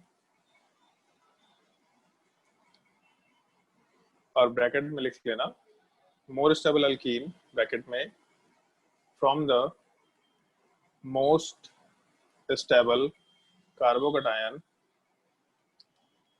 after rearrangement if possible. अगर रीअरेंजमेंट की पॉसिबिलिटी है तो रीअरेंजमेंट के बाद जो मोस्ट स्टेबल कार्बोकैटायन आएगा उस कार्बोकैटायन से जो अल्कीन बनेगा उसमें जो मोस्ट स्टेबल अल्कीन है वो चीज अपना मेजर प्रोडक्ट बनेगा। ठीक है, तो ये ब्रैकेट वाले पार्ट का ध्यान रखना। मोस्ट स्टेबल अल्कीन तो लिख रहे हैं बट वो अल्कीन कहाँ से बनेगा, तो कार्बोकैटायन अगर रीअरेंजमेंट की पॉसिबिलिटी है तो मोस्ट स्टेबल कार्बोकैटायन मतलब जो फाइनल कार्बोकैटायन है उस कार्बोकैटायन के रिस्पेक्ट में जो अल्कीन्स बनाएंगे उन अल्कीन्स में जो मोस्ट स्टेबल अल्कीन है that will be the major product, ऐसा बोलते हुए चल रहे हैं। तो मोर स्टेबल अल्कीन ब्रैकेट में सारी चीज will be the major product, और इस चीज को हम लोग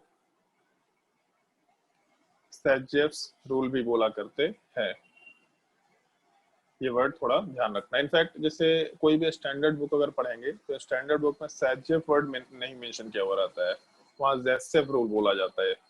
बट एक्चुअल में इसका प्रोनाउंसिएशन जो है मतलब जैसेफ वाले पार्ट का प्रोनाउंसिएशन सैजेफ के जैसा होता है, थोड़ा रशियन टाइप का वर्ड है। तो ये जो वर्ड है जैसेफ इसका प्रोनाउंसिएशन सैजेफ होता है। एनसीईआरटी में ये चीज दे रखा है बट एनसीईआरटी में इसको सैजेफ रूल ही बोला गया है, तो इसलिए हम लोग इसको सैजेफ रूल बोलेंगे। हम लोग ये वर्ड जैसेफ रूल वर्ड यूज नहीं करेंगे, बट अगर इन केस कहीं आता है तो ये चीज ध्यान रखना कि इसका प्रोनाउंसिएशन सैजेफ के जैसा होता है। तो सैजेफ रूल अगर कभी कल को पूछा कोई तो व्हाट इज सैजेफ रूल, तो एलिमिनेशन के टाइम पे जो मोस्ट स्टेबल अल्कीन का फॉर्मेशन होगा मतलब ये सॉरी एलिमिनेशन के टाइम पे most stable alkene will be the major product, इस चीज को हम लोग सैजेफ रूल बोला करते हैं। इस एक चीज का ध्यान रखना। और एक चीज और सोच लेना कि हम लोग मोस्ट स्टेबल अल्कीन को मेजर प्रोडक्ट बना रहे हैं, मतलब अल्कीन यहाँ प्रोडक्ट है।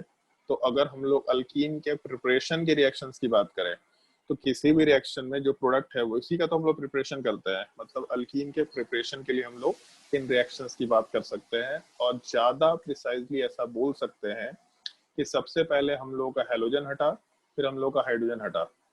तो अगर हाइड्रोजन और हेलोजन दोनों हट रहा है तो इस चीज को हम लोग in general D hydro halogenation बोल सकते हैं।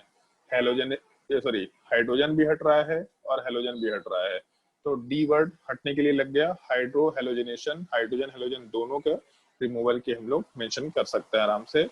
जब हम लोग आगे अल्कीन का रिएक्शन पढ़ेंगे तो वहाँ ये चीज आएगा हाइड्रो हेलोजनेशन, वहां पे डी हट जाएगा केवल। तो हाइड्रो हेलोजनेशन का मतलब हाइड्रोजन का एडिशन हेलोजन का एडिशन।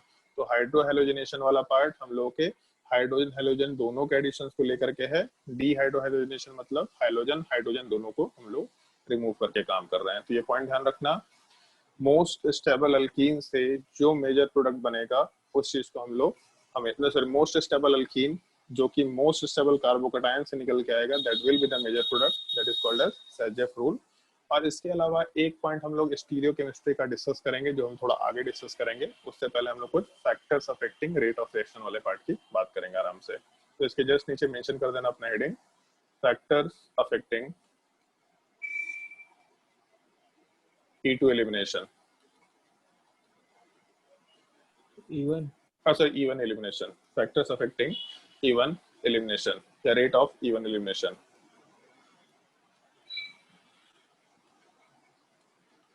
और जैसे SN1 SN2 में फैक्टर याद रखना था, यहाँ पे भी फैक्टर याद रखना ही रखना है, जिसमें सबसे पहला फैक्टर तो हम लोग यही ले सकते हैं कि हम लोग का सबस्ट्रेट का कंसंट्रेशन जितना ज्यादा होगा रेट ऑफ रिएक्शन उतना ही ज्यादा निकल के आएगा। तो यहाँ पे हायर कंसंट्रेशन ऑफ सबस्ट्रेट, ये वैसे हर जगह होना है, केमिकल काइनेटिक्स में पढ़ चुके हैं, रिएक्टेंट का रेट जितना ज्यादा होगा रेट ऑफ रिएक्शन उतना ही ज्यादा होगा।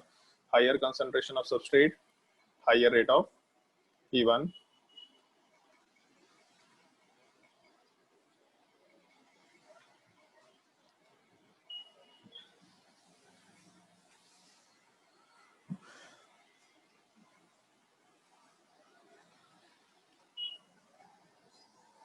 उसके बाद एक पॉइंट मेंशन किया था तुम लोगों को कि SN1 के जैसा रिएक्शन है। तो SN1 में हम लोग पोलर प्रोटिक मीडियम यूज करते थे, यहाँ पे भी पोलर प्रोटिक मीडियम ही यूज करेंगे। तो simply polar protic medium favours E1 elimination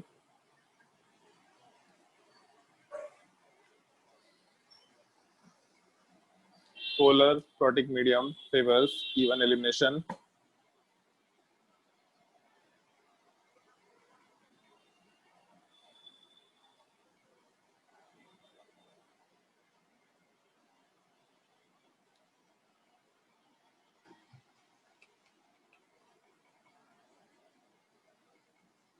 तीसरा पॉइंट, इस चीज को हम लोग हीटिंग से रिलेट कर सकते हैं। ऊपर लिखा था कि अगर SN1 रिएक्शन है और उसमें हीटिंग कर दे रहे हैं तो इवन एलिमिनेशन होगा। तो पहले हम लोग ये फैक्टर लिखते हैं कि हीटिंग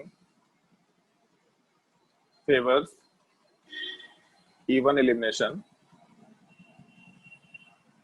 और इसी में ये पॉइंट ध्यान रखना है अपने को, क्योंकि SN1 से डिफरेंस का केवल यही एक पॉइंट है। अगर SN1 रिएक्शन में हम लोग हीटिंग ऐड कर देते हैं तो हम लोग का इवन एलिमिनेशन हो जाएगा। तो SN1 का ही कंडीशन है, केवल उसमें हीटिंग ऐड कर दो, इवन एलिमिनेशन मेंशन कर सकते हैं आराम से।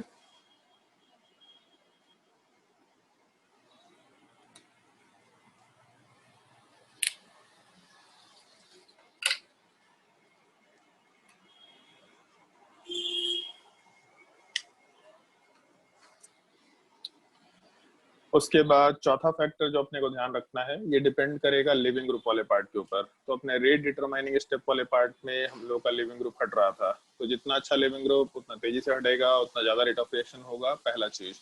और कार्बोकेटाइन स्टेबिलिटी के ऊपर भी सब कुछ डिपेंड कर रहा था। तो इन सब चीजों को हम लोग अल्काइल हलाइड की रिएक्टिविटी में मेंशन कर सकते हैं। बट पहले ये चीज, higher leaving group ability, leaving group ability जितना ज्यादा होगा उतना ज्यादा रेट ऑफ रिएक्शन होगा, हायर रेट ऑफ इवन। और इसी पार्ट में हम लोग इन्वॉल्व कर सकते हैं इस चीज को, मतलब 5वें नंबर में हायर स्टेबिलिटी ऑफ कार्बोकेटायन।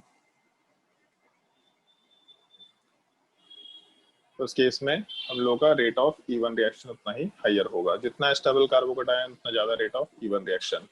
और इन दोनों को कंबाइन करके हम लोग ओवरऑल वापस से rate of reaction, rate of E one reaction in alkyl halide consider कर सकते हैं। अल्काइल हैलाइड वाले पार्ट में रिएक्टिविटी वाला पार्ट जो है वो किस तरीके का निकल के आएगा, अगर इस चीज का डिस्कशन करें तो पहला डिस्कशन हो सकता है लिविंग ग्रुप एबिलिटी के ऊपर। तो RI का रिएक्टिविटी सबसे ज्यादा होगा, फिर RBr, फिर उसके बाद RCl, और सबसे लास्ट में RF, क्योंकि I माइनस सबसे अच्छा लिविंग ग्रुप है, फिर Br माइनस, Cl माइनस और F माइनस। और दूसरा 3 degree carbon, 2 degree carbon, 1 degree carbon वाले पार्ट में सबसे ज्यादा स्टेबल कार्बोकेटायन हम लोगों का 3 डिग्री वाले पार्ट में होता है, फिर 2 डिग्री वाले पार्ट में होता है, फिर 1 डिग्री वाले पार्ट में होता है, और सबसे लोएस्ट हम लोग CH3 में रखते हैं। तो इस केस में ये हम लोग के रिएक्टिविटी का ऑर्डर आराम से कंसिडर किया जा सकता है। नोट कर लो।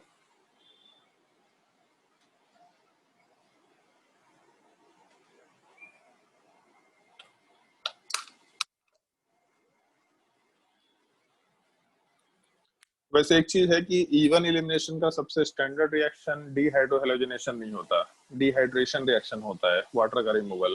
तो जब हम लोग अल्कोहल का रिएक्शन पढ़ेंगे तो अल्कोहल का रिएक्शन में हम लोग इवन एलिमिनेशन को ही मेजर मैकेनिज्म मानते हुए वहां पे रिएक्शंस करेंगे। और उस पार्टिकुलर सिनेरियो में जब हम लोग इवन एलिमिनेशन को मेजर मैकेनिज्म मानते हुए चलेंगे तो वहां पे हम लोग इस चीज का डिस्कशन मतलब ये इंक्लूड भी करेंगे वहां पे कि रिएक्टिविटी कंपेयर करो डिहाइड्रेशन रिएक्शन का। तो बेसिकली इवन रिएक्शन का रिएक्टिविटी कंपेयर करने का पार्ट वहां पे इन्वॉल्व करेंगे, क्योंकि डिहाइड्रोहेलोजिनेशन बहुत स्टैंडर्ड रिएक्शन नहीं है अगर हम लोग इवन एलिमिनेशन लेके चलते हैं। तो डिहाइड्रोहेलोजिनेशन वाला पार्ट E2 एलिमिनेशन में ज्यादा स्टैंडर्ड माना जाता है, मतलब E2 मैकेनिज्म के थ्रू डिहाइड्रोहेलोजिनेशन कराना ज्यादा स्टैंडर्ड माना जाता है। तो यहाँ पे हम लोग रिएक्टिविटी को कंपेयर नहीं कर रहे हैं। और कुछ रिएक्टिविटी तो हम लोग SN1 में देख चुके हैं, तो उतना तो कंपैरिजन तुम लोग को खुद से भी आता है, कोई दिक्कत नहीं है। तो इन सब पॉइंट्स का थोड़ा ध्यान रखना है अपने को। और इन सब पॉइंट्स के बाद जो हम लोग का सबसे लास्ट पार्ट होता है जिसको डिस्कस करना होता है वो होता है स्टीरियोकेमिस्ट्री वाला पार्ट। हर जगह पे स्टीरियोकेमिस्ट्री आएगा, रिएक्शन, उसका मैकेनिज्म, उसका रिएक्टिविटी वाला पार्ट, मतलब फैक्टर्स वाले पार्ट, और उसके बाद फिर स्टीरियोकेमिस्ट्री। और स्टीरियोकेमिस्ट्री में सिंपली ये चीज ध्यान रखना है, बड़ा सिंपल सा स्टीरियोकेमिस्ट्री है, क्योंकि अल्कीन बन रहा है प्रोडक्ट। तो अल्कीन अगर बनेगा तो ज्योमेट्रिकल आइसोमर हो सकता है। तो इस केस में सिंपली ये चीज ध्यान रखना है, if geometrical isomer is possible in the product, if geometrical isomer is possible in the product, then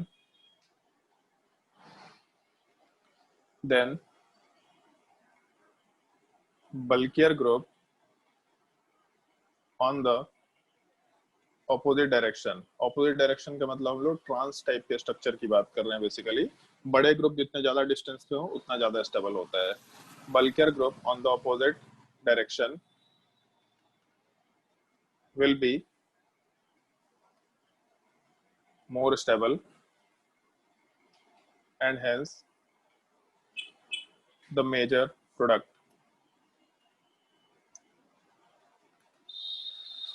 Bulkier group on the opposite direction will be more stable and hence the major product.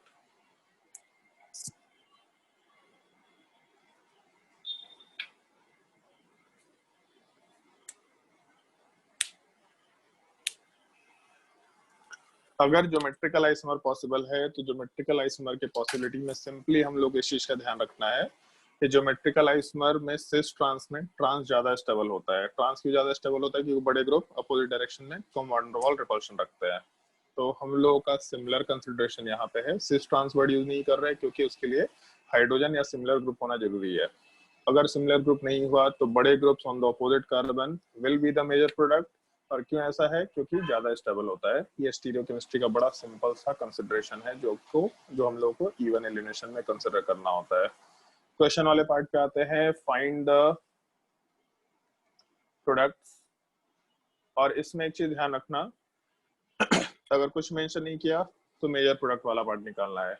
अगर mention किया find all the product तो without stereochemistry निकालना। अगर ये mention किया find all the product including stereoisomer तो stereoisomer वाले part को भी इन्वॉल्व करते हुए क्वेश्चन सॉल्व करेंगे। तो अगर केवल प्रोडक्ट पूछा तो मेजर बताना है। अगर प्रोडक्ट वाले पार्ट में मेजर के जगह पे ऑल प्रोडक्ट पूछा तो सारे प्रोडक्ट बताने हैं। अगर इंक्लूडिंग स्टीरियोआइसोमर बोला तो ऑल प्रोडक्ट इंक्लूडिंग स्टीरियोआइसोमर बोल सकते हैं। इस तरीके का सवाल हम लोग बाय डिफॉल्ट कंसिडर करते चलेंगे हर जगह पे।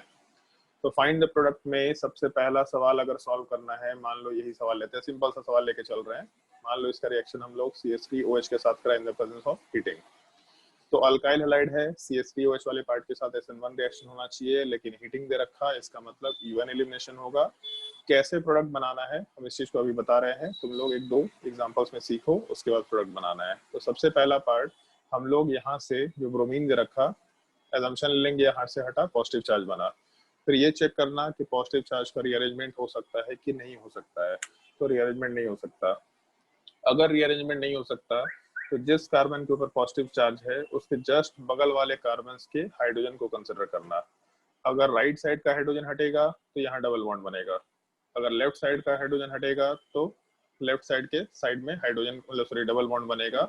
डबल बॉन्ड जैसे ही बन गया तो पॉजिटिव चार्ज खत्म हो जाएगा। तो इस केस में हम लोग प्रोडक्ट वाले पार्ट में एक तो राइट साइड में डबल बॉन्ड बन सकता है और दूसरा लेफ्ट साइड में डबल बॉन्ड बन सकता है। ये दो प्रोडक्ट्स आराम से बना सकते हैं हम लोग इस पार्टिकुलर रिएक्शन में। मेजर कौन सा कंसिडर करें? तो मेजर वाले पार्ट में हम लोग आराम से सेकंड वाला पार्ट, क्योंकि ज्यादा स्टेबल अल्कीन है, 3-3-6 हाइपर कंजुगेशन, जबकि पहले वाले में केवल 2 हाइपर कंजुगेशन है। तो सेकंड वाला पार्ट में ज्यादा हाइपर कंजुगेशन है, मतलब सेकंड वाला पार्ट ज्यादा स्टेबल होगा। अगर ज्यादा स्टेबल होगा तो आराम से हम लोग मेजर प्रोडक्ट वर्ड यूज कर सकते हैं इस पार्टिकुलर रिएक्शन में। तो पहले वाले केस में 2 प्रोडक्ट आराम से बन जाएंगे और 2 में एक मेजर और एक माइनर कंसिडर कर सकते हैं। अभी नोट डाउन मत करो, केवल देखते जाओ।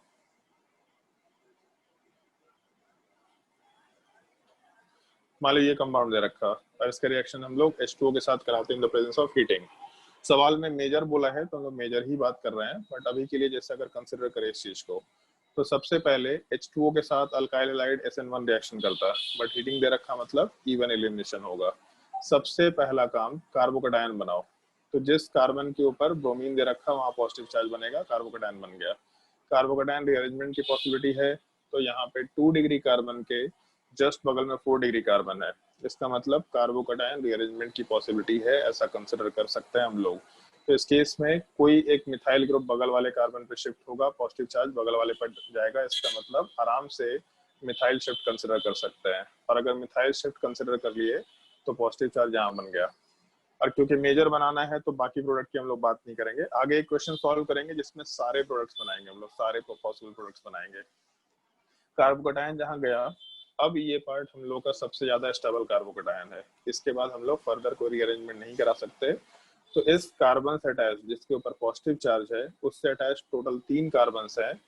इन तीनों में पहला और दूसरा तो सेम है, तो एक को छोड़ देते हैं, केवल पहले वाले पार्ट की बात करते हैं।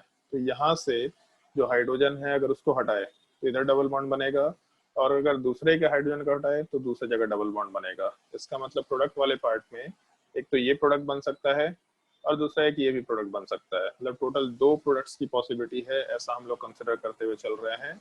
और इन दोनों में हम लोग का जो ये सेकंड वाला पार्ट है, ये सेकंड वाला पार्ट ज्यादा स्टेबल है, क्योंकि 3, 3, 6, 3, 9, 3, 12 हाइपर कंजुगेशन है।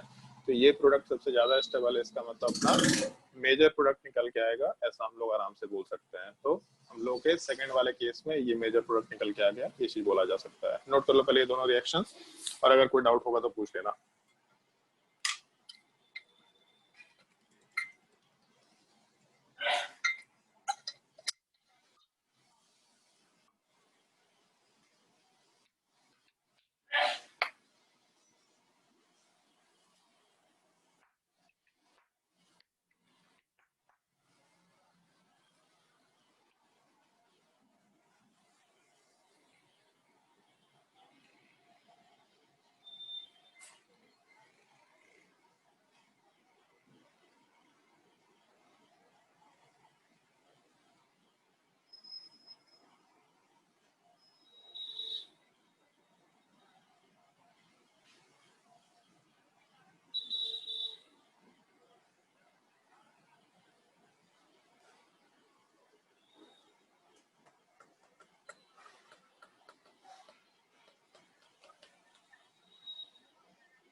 इसके बाद एक थोड़ा बड़ा सवाल सॉल्व कर रहे हैं रिंग एक्सपेंशन से रिलेटेड पहले, और इसमें भी ऑल पॉसिबल प्रोडक्ट बनाना है अपने को, ऐसा हम मेंशन कर रहे हैं। अभी नोट डाउन मत करना इस चीज को, पहले एक्सप्लेन करने दो। चलो ध्यान दो, जैसे अगर सारे प्रोडक्ट बनाने बोला है तो सारे प्रोडक्ट बनाने के लिए, और इसलिए तुम लोगों को बोला था कार्बोकेटाइन रीअरेंजमेंट का हर एक स्टेप मालूम होना चाहिए, क्योंकि जब सारे प्रोडक्ट बोलेगा तो सारे के सारे हम लोगों को कार्बोकेटाइन बनाने पड़ेंगे। तो सबसे पहला पार्ट हम लोग का जो कार्बन के ऊपर ब्रोमीन है, यहाँ पे ब्रोमीन को हटा के पॉजिटिव चार्ज बनाए, तो सबसे पहले तो कार्बोकेटाइन बन गया। और दिख रहा है कि यहाँ रिंग एक्सपेंशन हो सकता है, क्योंकि 5 मेंबर रिंग के जस्ट बाहर वाले कार्बन के ऊपर पॉजिटिव चार्ज है, तो रिंग एक्सपेंशन होकर के एक 6 मेंबर रिंग बनेगा। और 6 मेंबर रिंग में जिस कार्बन के ऊपर मिथाइल ग्रुप आएगा उसके जस्ट बगल वाले कार्बन के ऊपर पॉजिटिव चार्ज आएगा। तो पहले रिंग एक्सपेंशन हुआ, ये कार्बोकेटाइन बना। कैसे बना इस चीज के लिए कार्बोकेटाइन रीअरेंजमेंट देखो, उस चीज को मेंशन नहीं कर रहा है। फिर उसके बाद जैसे रिंग एक्सपेंशन हुआ तो उसके बाद ये कार्बोकेटाइन बना, और पॉजिटिव चार्ज 2 डिग्री पे है, जस्ट बगल वाले कार्बन में 3 डिग्री पे जाएगा। मतलब यहाँ से हाइड्राइड शिफ्ट आराम से करा सकते हैं हम लोग। तो अभी फिर से एक और रीअरेंजमेंट हुआ, और रीअरेंजमेंट वाले पार्ट में हाइड्राइड शिफ्ट होने के बाद हम लोग का ये फाइनल कार्बोकेटाइन बन जाएगा। तो टोटल 3 पॉसिबल कार्बोकेटाइंस है, ये सब बोल दिया। अब एक चीज देखते हैं, अगर पहला कार्बोकेटाइन है तो इससे जितने प्रोडक्ट्स बन सकते हैं पहले उसको बताना है, फिर दूसरे वाले से सारे प्रोडक्ट, फिर तीसरे वाले से सारे प्रोडक्ट। तो यहाँ पे जिस कार्बन के ऊपर पॉजिटिव चार्ज है इससे अटैच्ड हम लोग के पास 2 कार्बन हैं, अगर एक के हाइड्रोजन को हटाएंगे तो इधर डबल बॉन्ड बनेगा, मतलब एक ये पॉसिबिलिटी है डबल बॉन्ड का लेफ्ट वाले साइड में। फिर नीचे वाले पार्ट के हाइड्रोजन को हटाएंगे तो दूसरी जगह डबल बॉन्ड बनेगा, मतलब सेकंड पॉसिबिलिटी एक ये कंसिडर कर सकते हैं सबसे पहला। फिर अगर दूसरे वाले को कंसिडर करें तो जिस कार्बन के ऊपर पॉजिटिव चार्ज है उसके जस्ट बगल वाले कार्बन के ऊपर अगर हम लोग हाइड्रोजन को हटाते हैं तो एक जगह डबल बॉन्ड बन सकता है। पहले ये ले लेते हैं हम लोग, और उसके बाद अगर ऊपर वाले हाइड्रोजन को हटाएंगे तब उस केस में दूसरा ये भी एक डबल बॉन्ड आराम से बनाया जा सकता है। तो यहाँ पे भी दो पॉसिबिलिटी। थर्ड वाले केस में जिस कार्बन के ऊपर पॉजिटिव चार्ज है इससे 3 कार्बन अटैच्ड हैं, लेकिन सेकंड और थर्ड कार्बन तो सेम है जो कि सिमिलर टाइप का दिख रहा है एग्जैक्टली, तो दोनों में से कोई एक ले लेते हैं केवल। अगर यहाँ से हाइड्रोजन हटाएंगे तो हम लोग के प्रोडक्ट वाले पार्ट में आराम से इधर डबल बॉन्ड बनेगा, और अगर ऊपर के हाइड्रोजन को हटाएंगे तो जिस कार्बन के ऊपर पॉजिटिव चार्ज है और जहां से हाइड्रोजन को हटाए उन दोनों के बीच में डबल बॉन्ड का फॉर्मेशन होगा। इसका मतलब टोटल 6 प्रोडक्ट बन सकता है, लेकिन एक चीज देखो, ये दोनों प्रोडक्ट तो सेम है। तो अगर ये दोनों प्रोडक्ट सेम है तो इसमें से एक प्रोडक्ट को हम लोग हटा देते हैं, मोस्ट स्टेबल कार्बोकेटायन से जो प्रोडक्ट आया उसको कंसिडर कर लेते हैं, क्योंकि major product most stable carbocation से आता है। ऑल्दो दोनों सेम प्रोडक्ट है, स्टेबिलिटी प्रोडक्ट में सेम है, लेकिन आया मोस्ट स्टेबल कार्बोकेटायन से नहीं है, क्योंकि कार्बोकेटायन रीअरेंजमेंट इंस्टेंटेनियस प्रोसेस है, तुरंत होता है। इसका मतलब 1 से 2, 2 से 3 तुरंत चला जाएगा, तो ये एलिमिनेशन का मौका भी नहीं मिल पाएगा। तो इसलिए हम लोग इस चीज को हटा सकते हैं आराम से। टोटल मिला करके हम लोग के पास 5 प्रोडक्ट निकल के आएंगे एक्सक्लूडिंग स्टीरियोआइसोमर। ये 5 टोटल प्रोडक्ट कंसिडर किया जा सकता है। इसमें अगर मेजर प्रोडक्ट देखें तो पहले से ज्यादा स्टेबल दूसरा है, दूसरे से ज्यादा स्टेबल तीसरा है, मतलब मेजर वाला पार्ट इसी कार्बोकेटायन से आएगा।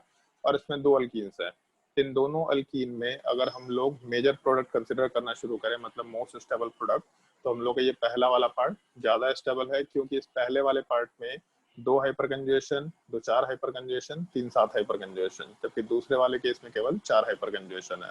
तो पहले वाले में 7 हाइपर कंजुगेशन, मतलब ज्यादा स्टेबल प्रोडक्ट होगा, मेजर प्रोडक्ट आराम से कंसिडर कर सकते हैं इस चीज को। अगर किसी को कोई डाउट होगा तो आराम से पूछ लो, नहीं डाउट है तो नोट डाउन कर लो इस चीज को।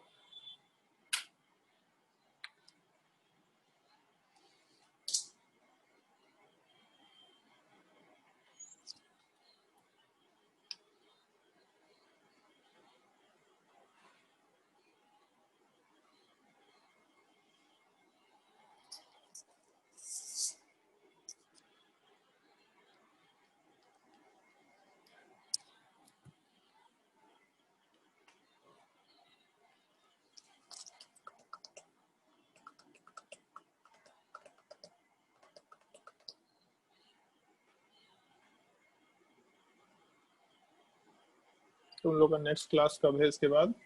मेरा केमिस्ट्री का 12th मेडिकल में, अच्छा कल छोड़ करके परसों क्लास है। तुम लोग को हम एक असाइनमेंट देंगे अभी अभी तो 752 रखा है, टॉपिक तो खैर कंप्लीट ही है, तो अच्छा है। तुम लोगों को 6-7 क्वेश्चंस का एक सेट देंगे हम, जो तुम लोगों को सॉल्व करना होगा घर पे, मतलब अपार्ट फ्रॉम तुम्हारे बुकलेट, एक वर्कशीट टाइप का। पर डे जितना रिएक्शन मैकेनिज्म चलेगा 5 से 6 क्वेश्चन हम तुम लोगों को होमवर्क दे दिया करेंगे। शुरुआत में क्वेश्चंस होंगे, उसके बाद में उसके आंसर्स होंगे, उनको खुद से ट्राई करके देखना है तुमको, और एकदम सिंपल जो टॉपिक पढ़ाएंगे उसी से रिलेटेड सवाल होंगे। कुछ उसमें यूनिक केसेस भी हो सकते हैं, वो सारे यूनिक मतलब उसी मैकेनिज्म का सारा इंपॉर्टेंट पार्ट होगा, और उनको अपने कॉपी में नोट डाउन करते जाना है तुमको, एक लाइन से उसको ट्राई करना है, उसके आंसर से मैच करा के उसको देखना है, और नेक्स्ट क्लास में तुम लोग को डाउट पूछा करना है। उससे हम लोग का टाइम थोड़ा सेव होगा, मतलब क्लास पे जब हम करते हैं तो उसमें बहुत टाइम निकल जाता है, क्योंकि पहले लिखते हैं हम, फिर तुमको समझाते हैं, फिर तुमको नोट डाउन करने बोलते हैं, तो उसमें कौन कितना तेजी से नोट डाउन कर रहा है पता नहीं चलता, थोड़ा टाइम खराब हो जाता है। तो इसलिए रेदर देन हम क्लास में 15 क्वेश्चन कराने के 5 क्वेश्चन कराएंगे। 10 क्वेश्चन तुरंत तुम लोगों को शाम तक या नेक्स्ट डे सुबह तक हम असाइनमेंट में देंगे, जो इसी टॉपिक से रिलेटेड होगा प्रिसाइजली। वो तुमको खुद से कॉपी में नोट डाउन करना है, सॉल्व करना है, उन क्वेश्चंस के आंसर्स भी होंगे, उन आंसर्स को मैच करा के देखना, और अगर डाउट होता है तो नेक्स्ट क्लास में तुरंत पहले तो डाउट पूछने ऑर्गेनिक केमिस्ट्री में, ताकि हम लोग आराम से आगे का पार्ट डिस्कस कर पाए। 10 क्वेश्चन में डाउट होगा कोई दिक्कत नहीं, बेहिचक डाउट पूछना है, एक एक क्वेश्चन में डाउट पूछना उसमें।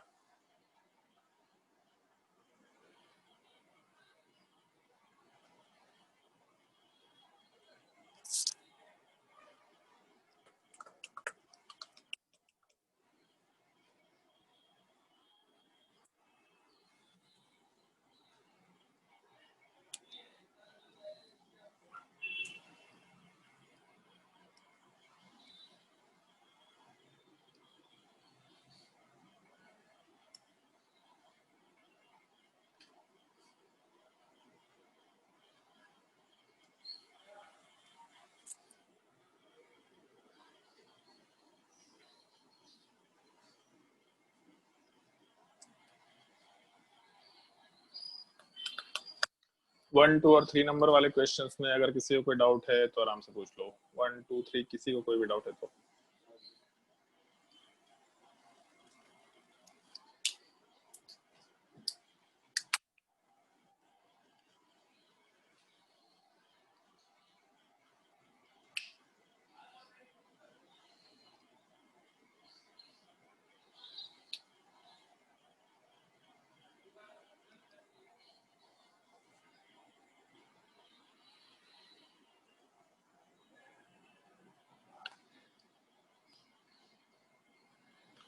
चलो अगर डाउट नहीं है तो हम एक क्वेश्चन और सॉल्व करते हैं स्टीरियोकेमिस्ट्री वाले पार्ट का।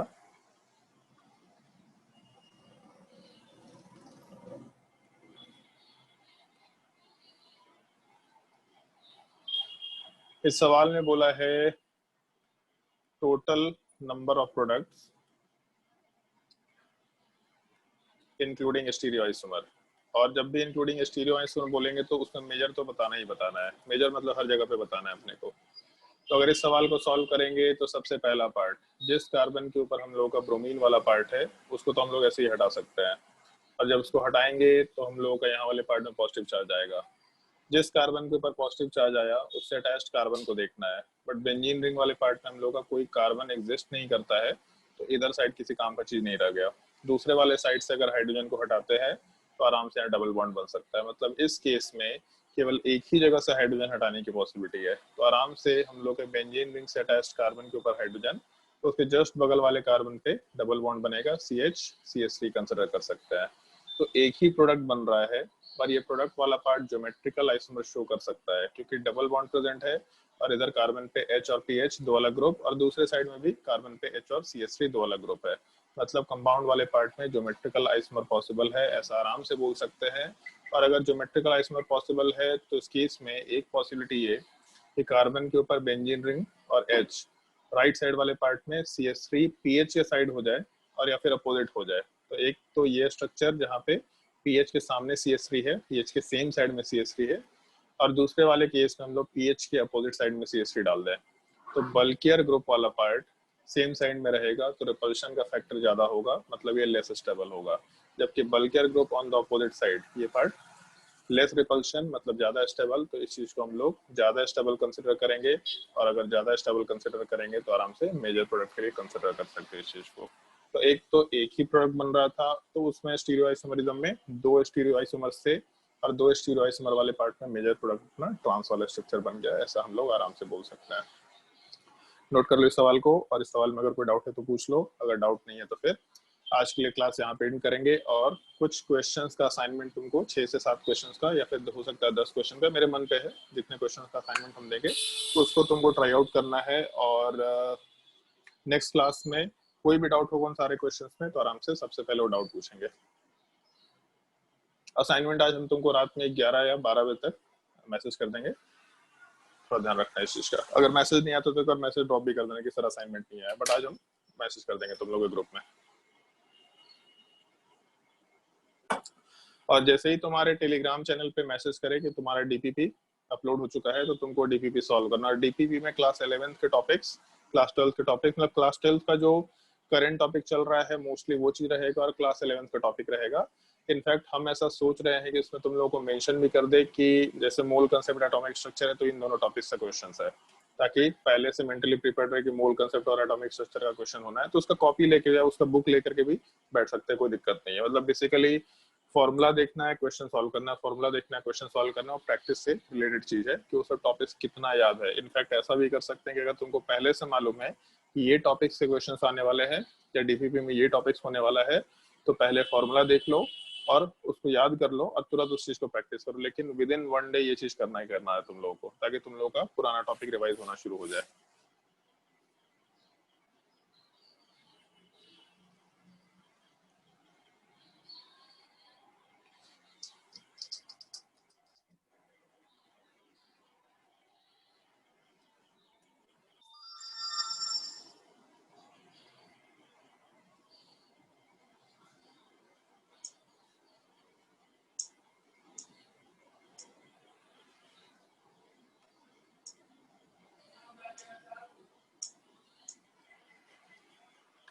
अगर किसी को कोई डाउट नहीं है तो फिर आज के लिए हम क्लास यहीं पेंड करते हैं। ये अपना इवन एलिमिनेशन का पार्ट था। ये रिएक्शन मैकेनिज्म थोड़ा छोटा होता है, मतलब इस रिएक्शन वाले पार्ट में हम लोगों को ज्यादा मेहनत नहीं करना होता है, लेकिन E2 एलिमिनेशन में थोड़ा टाइम लगेगा उसके स्पेसिफिकली स्टीरियोकेमिस्ट्री वाले पार्ट में। मैकेनिज्म उसका बहुत आसान है, बट उसके स्टीरियोकेमिस्ट्री वाले पार्ट को थोड़ा अच्छे से एक्सप्लेन करना होता है। उसमें एक दो शॉर्टकट भी है, वो भी चीज बताएंगे हम लोग, आराम से उस चीज को एक्सप्लेन करेंगे नेक्स्ट क्लास में। हम लोग E2 एलिमिनेशन कंप्लीट करेंगे, और E2 एलिमिनेशन जैसे ही कंप्लीट होगा तो अल्काइल लाइट टॉपिक, उसमें जितने भी रिएक्शन है SN1 SN2 E1 E2 मिला के वो सारे रिएक्शंस, फिर अल्कोहल फिनॉल ईथर, सारे टाइप के रिएक्शंस। और जब ये दोनों टॉपिक कंप्लीट हो जाएगा तब उसके बाद फिर हम लोग SNI मैकेनिज्म डिस्कस करेंगे, उसके अलावा E1CB मैकेनिज्म डिस्कस करेंगे, हॉफमैन एलिमिनेशन प्रोडक्ट कैसे बन सकता है, इन दो तीन चीज का डिस्कशन करेंगे। और उसके बाद हम लोग का फिर ग्रिग्नार्ड रीजेंट वाला पार्ट टॉपिक शुरू करेंगे। ग्रिग्नार्ड रीजेंट खत्म होने के बाद एक ऑक्सीडेशन रिडक्शन का टॉपिक आएगा, उसके अलावा फ्री रेडिकल मैकेनिज्म, और उसके अलावा इलेक्ट्रोफिलिक एडिशन। ये सब टॉपिक्स हम लोग एक एक करके डिस्कस करना शुरू करेंगे। आज के लिए क्लास यहीं पे एंड करते हैं, नेक्स्ट क्लास में कंटिन्यू करेंगे।